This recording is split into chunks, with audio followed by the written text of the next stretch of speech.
My name is Ricky Hu. I was originally an engineer. I studied the engineering physics program at UBC and also did a degree in math. I came back to UBC to do a master's in biomedical engineering, and that's when I made the jump to go to medical school afterwards. And now I'm about to start my residency in internal medicine here at UBC. So the majority of my research is in AI engineering. I've been an AI engineer for the past 5 years, and it spans approximately 3 different domains. The first is looking at predictive analysis. So we look at medical images, particularly in ultrasound. So my job is to do the programming and to hopefully build better clinical decision-making algorithms in the future.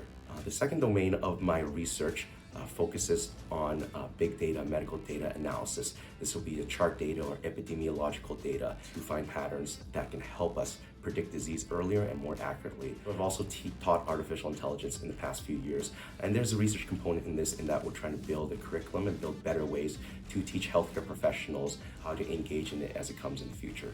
So good data science principles are the cornerstone of machine learning and artificial intelligence. So we do rely on leaders and organizations such as Dash to curate data and to lead ways so that our algorithms can be representative and they can be truthful, so that when we test it, it's representative of testing it on the general population. Groups such as the Vector Institute in Toronto are also impressive because they are able to attract world leaders in artificial intelligence. And also, speaking from my experience at UBC, the Robotics and Control Laboratory with Full Bias is an excellent group. They provide world-leading researchers. They publish in the top journals every single year. And I know, for instance, the Echocardiography Artificial Intelligence Laboratory here at UBC is also leading a world-leading research institution. So those are ones that I've interfaced with. So I think that there are multiple domains that are coming. First is that the combination with the quantitative analysis with artificial intelligence to look for the really hidden features along with the expert knowledge that physicians have can combine to make better diagnostic algorithms. I think that's one domain that we can see in the upcoming future. Another domain which we see a lot in the public in past years with the release of things such as ChatGPT is the automation of tasks.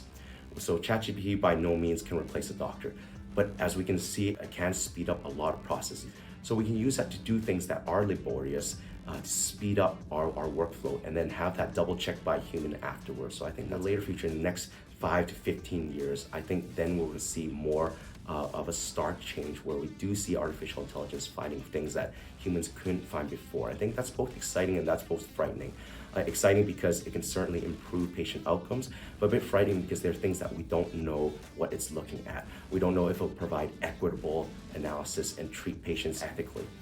I think that also opens a new research area in AI ethics. For instance, if AI does not do what we want it to do, if it does things that we don't know, we aren't comfortable with, how do we approach these scenarios? And do we use the AI method even if it does provide quantitative better outcomes? Or do we need to add discretion, have policies? So I think those are 3 domains we'll see in the next future that gain a lot of interest, and we'll have to have a lot of solutions before we move forward.